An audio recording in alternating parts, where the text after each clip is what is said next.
Hello and welcome to Özgür News. My name is Amelie and I present our monthly English program presenting news and commentary from the Middle East. Under the slogan of In Midst of Reality, in the Center of Struggle, our topics today include the war in Palestine, an interview with the Prisoners Platform in Turkish prisons, an 8th of March segment after the repression of the state in Turkey, attacks by Turkish fascists and Belgian police raiding Kurdish TVs, local election developments in Turkey and Northern Kurdistan, the Van uprising following these elections, as well as the new developments in the northeastern Syria revolution of Rojava. Political prisoners in Turkey are continuing their hunger strikes, demanding freedom for the Kurdish leader Abdullah Öcalan. A solution to the Kurdish problem is also in their demands. They are in the hunger strike against the isolation detention. Prisoners have announced that they're intensifying their hunger strike and resistance following Turkey's local elections. We spoke to a member of the Prisoners Platform, TSP, on the conditions and developments in prisons. As Turkish and Kurdish political prisoners' hunger strike continues, the pressure against prisoners increases day by day, and the Turkish state's isolation politics continue. How do you evaluate the intensification of the attacks against prisoners, especially against political prisoners during this period? When we look at the prison policy of the fascist Turkish state, and when we look at its history, prisons have always been the first places to be taken over. Especially political prisoners have always been the first targets. We also see this in the resistance against many attacks in prisons in the past after the 80s. Political prisoners have always answered them through struggle and resistance. Now, in recent years, the state has been making new types of prisons, calling them S-type, Y-type, and high prisons. It is an attack on these prisoners, pressuring them to surrender their strike by completely cutting them off from each other and cutting off their communication and connection to the outside. This attack has been carried out inside the prisons and outside by repressing the social struggle that is alive and growing because of the state's inability to govern. It fills people into prisons with arrests, and there, in fact, in recent periods, it has been carrying out a policy aimed not only at ideological political surrender or physical confinement within four walls, but also a policy aimed entirely at killing. The ill prisoners we have mentioned are left there to die by not being treated or released.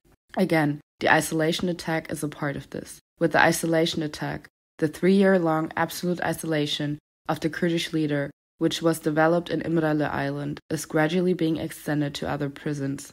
The hunger strikes are directed against this, both from the Turkish state's point of view, and when we look at all the states in the imperialist capitalist system, the presence of revolutionary prisoners and the struggle put forward by revolutionary prisoners is seen as affecting the social struggle outside.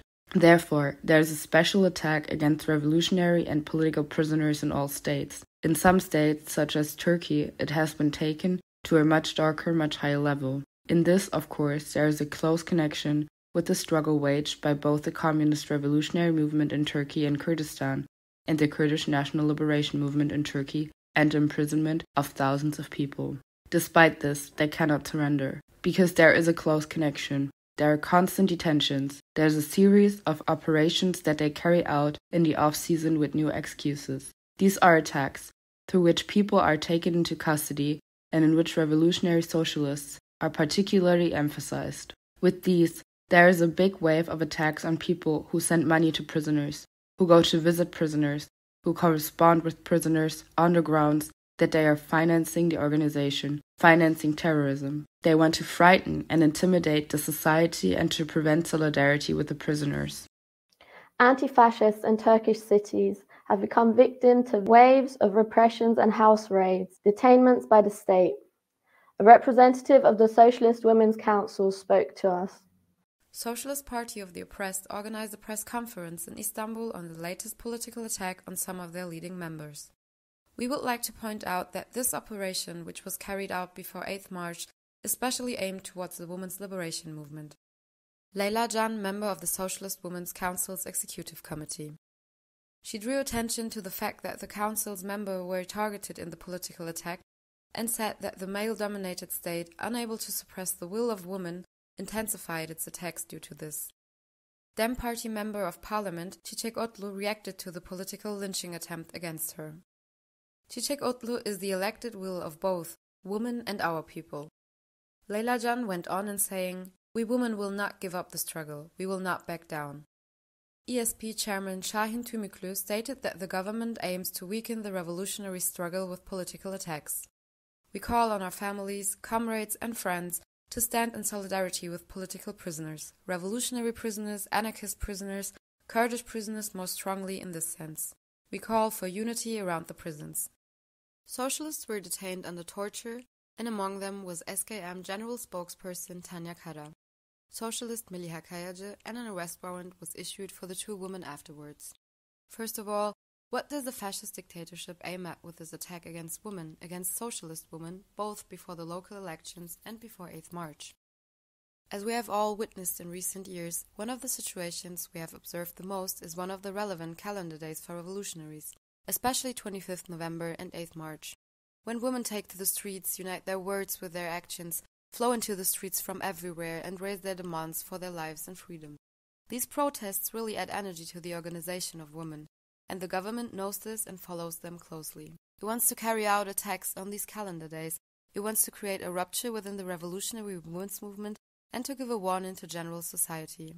In addition, it is necessary to emphasize that the fascist AKP-MHP government's anti-women's policies have already existed, but there are various topics that it is trying to increase its fascist propaganda on in recent times. For example, it wants to enact policies on usurping women's rights to alimony, rewarding early marriage, creating various new regulations towards preserving the traditional family structure, and pushing women's lives towards insecurity by eviscerating this law on law number 6284.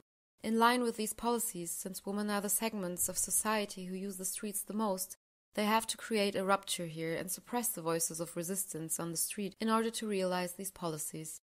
There is also a misogynist policy in which it wants to create acceptable women, which it wants to imprison within the families, such as rewarding those who stay married for a certain number of years in order to prevent divorces.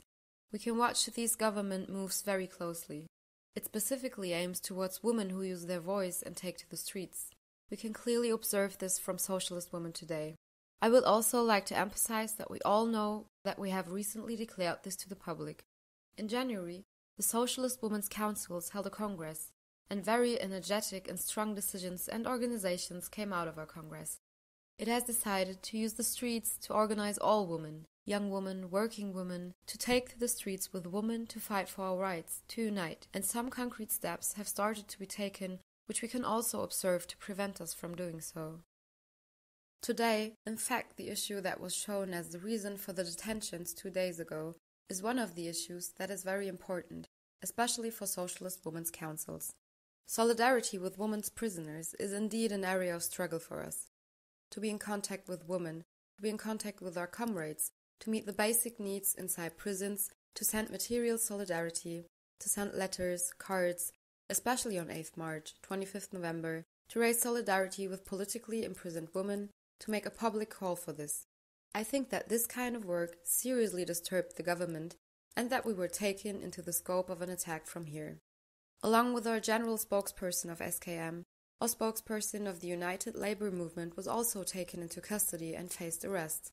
From here, we see very clearly that the steps we will take to carry the voice of working women to the streets, to unite the class struggle with the women's liberation struggle, to unite the working women's struggle, the concrete steps we take are faced with an attack by the government, as we have experienced again now.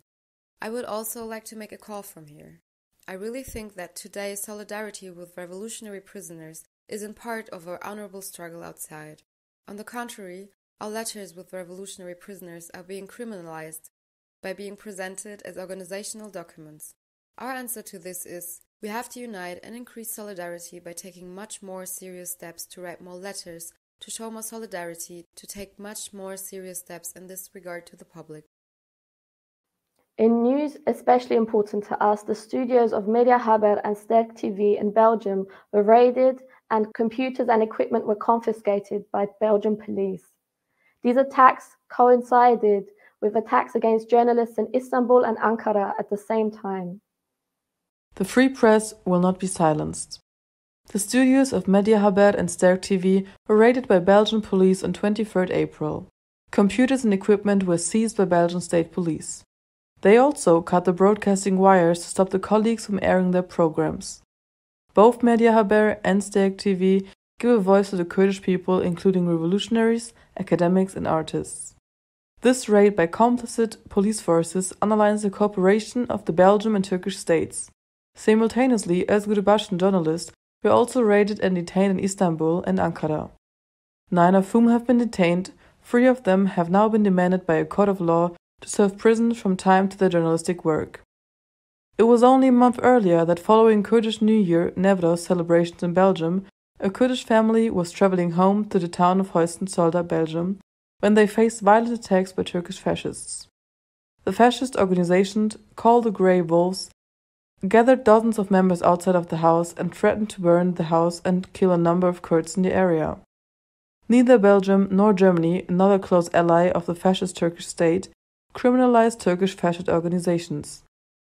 Kurdish cultural clubs, associations, organizations, and press often face repressions or criminalization across the European continent.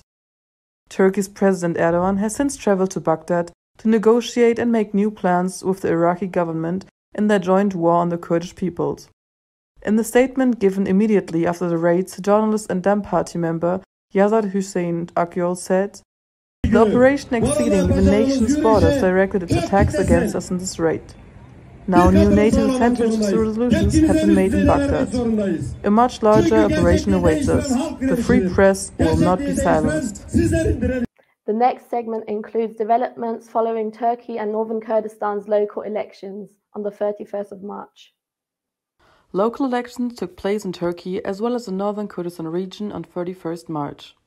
A total of 61 million eligible voters elected mayors and city district representatives. Amid a number of parties on the ballot, there were 3 major blocs in this year's election.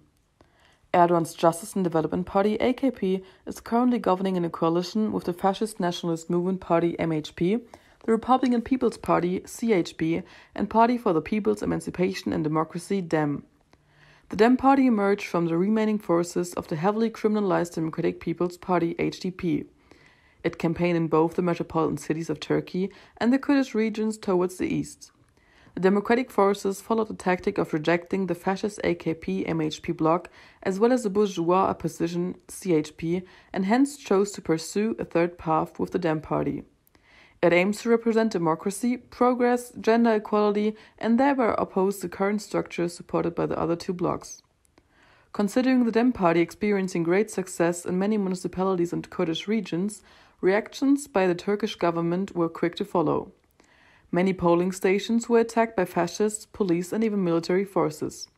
1 man was killed and 11 other people were wounded, after a fight broke out between voters at a polling station in a village near the Kurdish city of Diyarbakir, or Ahmed as it is called in Kurdish. The AKP regime used many tools it has to resort it in past elections. It sent military and police forces to register to vote in regions where Democratic and Kurdish forces are favored for the election to turn out in their favor.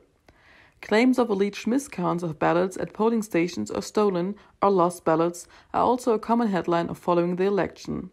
This time, however, mass protests erupted after the DEM party candidate of the city Van was wrongly removed from his newly elected position and replaced by one of AKP's own candidates. Abdullah Zaydan, the candidate elected by the people of the city, was violently to the ground by police at a rally held in protest of his removal as Van's mayor.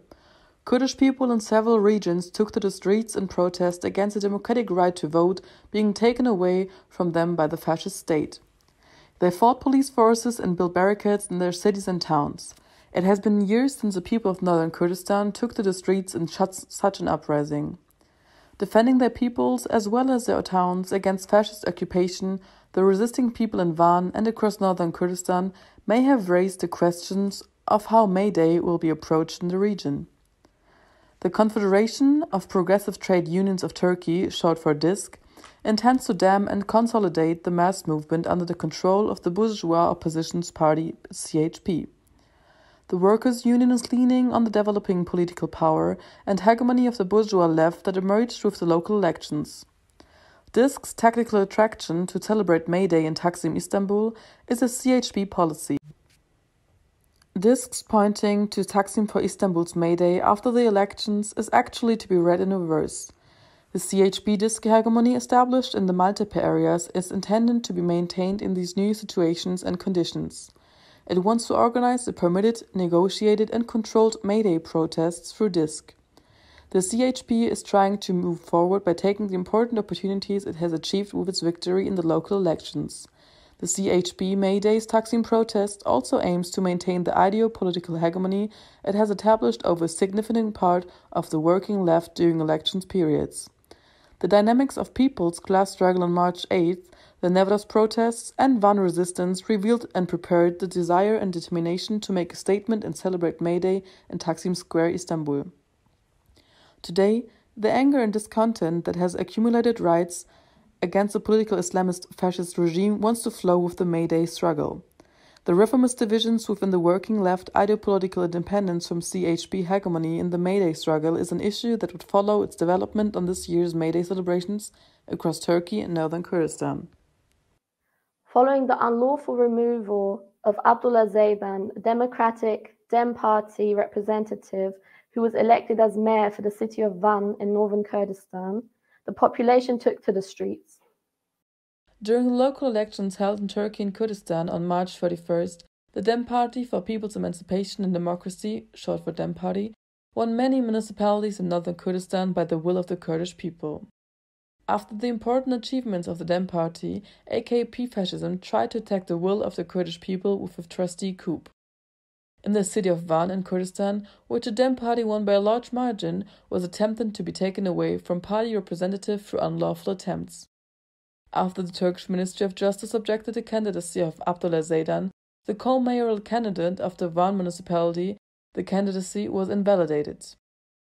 Dem Party co-chair Tuncer Bakaran said, "A political ambush is being set against the people of Van in the person of our co-mayor Abdullah Zeydan, whose candidacy was declared by the Supreme Electoral Council itself, after passing all the control measures of said council." 2 days before the elections and 5 minutes before the operating hours ended, the Ministry of Justice unlawfully revoked the rightful decision of our Van Metropolitan Municipality co-mayor Abdullah Zeydan. This is unlawful and a violation of democratic life.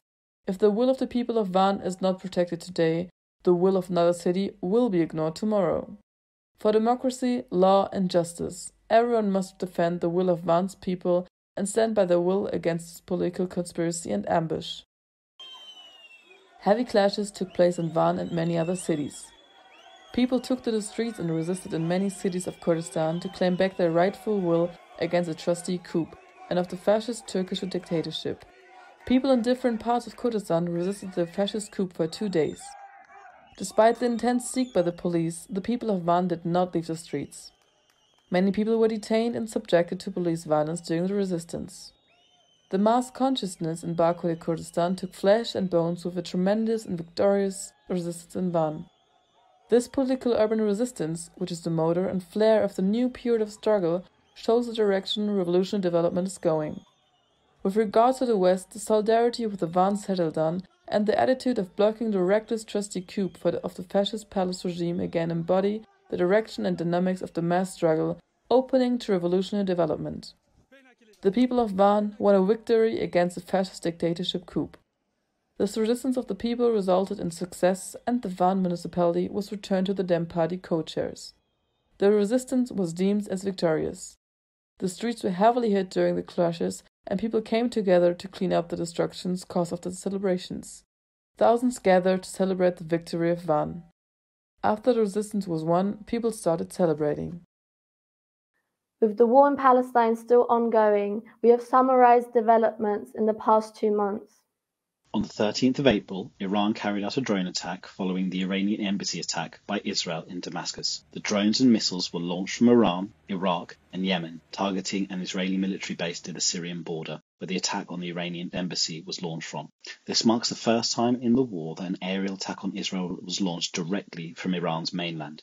Prior to this drone and missile launch, the Iranian state carried out attacks through third-party states and forces, such as the Houthis in Yemen. A number of objects were shot down by air defense systems in Israel and Jordan, as well as with US, British and French military aid. A number still hit their intended Israeli targets.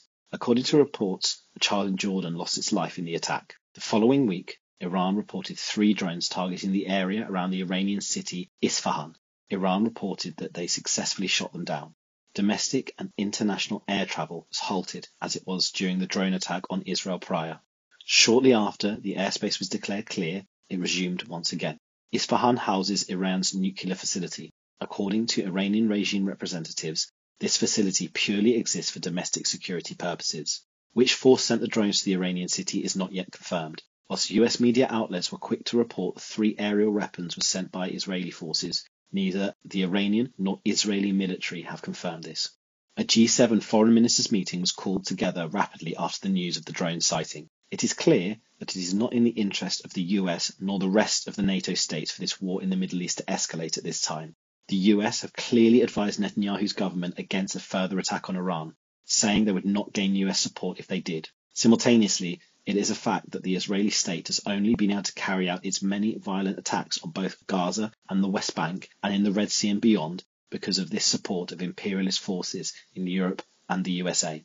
While the aggression clearly lies with Israel, it is the Iranian state which is now more than ever positioning itself as a defender of the Palestinian people. Though attacks by political Islamist states such as Iran targeting Israel might be welcomed in defeating the Israeli state, the oppressed people of the Middle East, the Palestinian people, above all, cannot primarily rely on such a force. We must not forget the colonial violence Iran showed towards the Kurdish people in the past and in its recent history, executing prisoners and infringing people's, women's and workers' rights. The war here is not one of religions, but between oppressed peoples on one side and Zionism and imperialism on the other. The appropriation of the resistance by political Islamic regional powers shows clearly neither Iran nor Israel are going to be the saviors in this war on the Palestinian people. A war between Iran and Israel would not be in the interest of the Palestinians or any other oppressed people in the Middle East. Such a war would bring nothing but suffering to the workers and the oppressed people of the region. While these developments are happening, the people of Gaza are still experiencing a humanitarian crisis. Access to water, food and medical aid is still not guaranteed, with many civilians starving and suffering from injuries. The largest medical complex in Gaza, Al-Shifa Medical Complex, which treated thousands of patients, has been completely destroyed. It has been proven that Israeli defense forces have shot and killed defenseless patients and the doctors and nurses who refused to leave their patients' side. A large part of the population has been forced out of their homes following Israel's war on the Gaza Strip. They have moved to the south of Gaza. Refugee camps in Gaza's most southern city of Rafah house roughly 4 times as many people as they are able to. At this time, there are about 1.5 million people living in Rafah, a city which previously had the population of about 275,000. All the while, Israeli forces continue waging attacks and a ground invasion on Rafah, which is still an enormous threat to the people of Gaza. The question of invasion is much more one of when than if at this time. On top of this, receiving reports from the ground in Gaza is becoming increasingly more difficult. Israeli military forces have killed 97 journalists since the beginning of the war in October. The UN ceasefire agreement reached in early March has not been recognised and has been discarded by Israel. The UN Security Council has adopted a resolution demanding an immediate ceasefire in Gaza and the immediate unconditional release of all hostages. The Israeli Defense Minister made a statement on the ceasefire resolution by the Security Council which demanded a ceasefire in Gaza. He said they have no right to stop the war while Israeli hostages are in Gaza. Additionally, the US National Security Communications Advisor said the UN Security Council's Gaza ceasefire resolution was unrealistic. He expressed full support for the Zionist regime. Moving on now to news from the revolution in northeastern Syria, Rojava, the People's Solidarity Network, People's Bridge, has issued a new statement. On the 21st of April, the press center of the HPG, People's Defense Forces, stated that the Turkish army had begun its invasion of Metina. The Turkish army began its attacks on the area in South Kurdistan on the 16th of April around the villages of Ase, Yekmale, Khirabe, Khanke and Shelaze in Metina. Unlike previous attacks, however, the area was not immediately attacked as a whole, but rather the attacks were extended step by step. On the nights of the 17th, 18th and 19th of April, the attacks were extended to the resistance areas of Gide Chachel and Gide Orte. These were bombed with fighter jets and combat helicopters. In the night of the 19th of April, the invasion was also extended to the Dargile area. The occupation attacks are currently taking place in the areas of Gide Hekari, Gide Chachel, Gide Shehid Shektar, Gide Shehid Pilang, Gireote, Ase, Yekmale, Khirabe, Khanke, Shelaze, and Dargile. In addition to the ongoing battles, the area is constantly bombarded by fighter jets and combat helicopters from the air, and by rockets and howitzers from the ground. Metina is located in the media defense areas controlled by the Kurdish Liberation Movement, which have been repeatedly targeted by the Turkish state for years. It was only on the 5th of March that the fascist Turkish President Erdogan declared that the issue of Turkey's border with Iraq should be resolved by the summer, and that the 13-kilometer deep security zone on Turkey's border with Syria should also be implemented. The Turkish state had strengthened diplomatic relations with Iraq in preparation for the invasion of southern Kurdistan that has now begun. On the 14th of March, a Turkish delegation, including Foreign Minister Hakan Fidan, Defense Minister Yaşar Güler, and head of the Turkish Intelligence Service, MIT, Ibrahim Kalin, met with Iraqi officers in Baghdad. The following day, the PKK was declared a banned organization in Iraq by the Iraqi state without parliamentary approval on the 15th of March. Then, on Monday, the 22nd of April, the Turkish president also visited Iraq, reaching deals regarding military and economic cooperation. With the invasion of South Kurdistan, the Turkish state is pursuing the goal of crushing the Kurdish liberation movement within South Kurdistan. The media defense areas in particular are a strategic target for Turkey, as they represent an important retreat area for the Kurdish liberation movement. In addition, the Turkish state has suffered heavy losses here in recent months as a result of guerrilla actions and offensives. The current invasion can also be seen as a revenge on the guerrillas. But the strategic importance of the media defense areas also makes it necessary for the Turkish state to crush the guerrillas, because if this succeeds, the Turkish state can intensify its attacks on the self-administration in northern and eastern Syria. At the same time, the Turkish state not only has a military interest in completely occupying the media defense areas and crushing the Kurdish liberation movement there, but Turkey's economic interests also play an important role. Together with Iraq, Turkey is pursuing the goal of establishing a new trade route. The trade route is to connect the Persian Gulf with Turkey and run through northern and southern Kurdistan. It is of course a major problem for Turkey if the Kurdish liberation movement controls areas in southern Kurdistan. However, the rigging of the local elections and the attempted election coup in Van have also shown that Turkey sees any victories for the Dem party as a problem in North Kurdistan. In addition to the trade route, a new pipeline planned by Turkey is also to run through North and South Kurdistan. Due to the presence of guerrillas in South Kurdistan, these plans cannot be realized without problems. However, we must also see the current invasion as a response to the victories of the Dem party and the defeat of the AKP-MHP regime in the local elections in Turkey. Despite the rigging of the elections and attempt to appoint the AKP candidate as a mayor in Van, the uprising in Van, in addition to the victories in elections, made it possible to defend the election victory of the Dem party. The invasion is also intended to stabilize and secure the fascist AKP-MHP regime. The Kurds and the Kurdish liberation movement are to be portrayed as the enemy against which Turkey must jointly defend itself. However, the local elections have clearly shown that these attempts at division and distraction are slowly losing their effect. The Turkish state's invasion of the immediate defense areas aims to bring the whole of Kurdistan back under colonial occupation, with Turkey currently taking the leading role. For this reason, we must take to the streets all over the world against Turkey's attempts to occupy the liberated areas of Kurdistan, such as the media defense areas in Rojava. We must also oppose the support of NATO countries for the Turkish occupation attacks. It is states such as the USA, Germany, and Great Britain that support Turkey diplomatically, militarily, and economically, and thus give the green light for the attacks against Kurdistan. We call on all trade unions, workers, women, LGBTI+, youth, and all progressive movements to unite and take to the streets against Turkey's occupation attacks against Kurdistan. Thank you for watching Özgür News. This was our monthly program in English presenting news and commentary in the Middle East. My name is Amelie, and see you next time.